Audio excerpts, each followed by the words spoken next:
Hey guys, welcome back to our channel. In today's tutorial, I'll be showing how to redeem Amazon gift card. Firstly, you need to open your preferred browser and navigate to amazon.com. Log in your Amazon account if you have not already logged in. At the top, you will be able to see account and list. Drop down, a menu appears with two sections.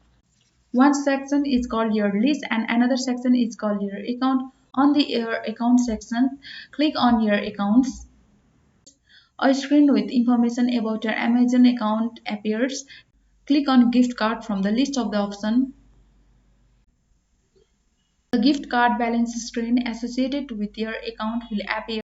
Click on redeem a gift card below the view gift card balance and activity on the left hand side of the screen. You will be required to enter your claim code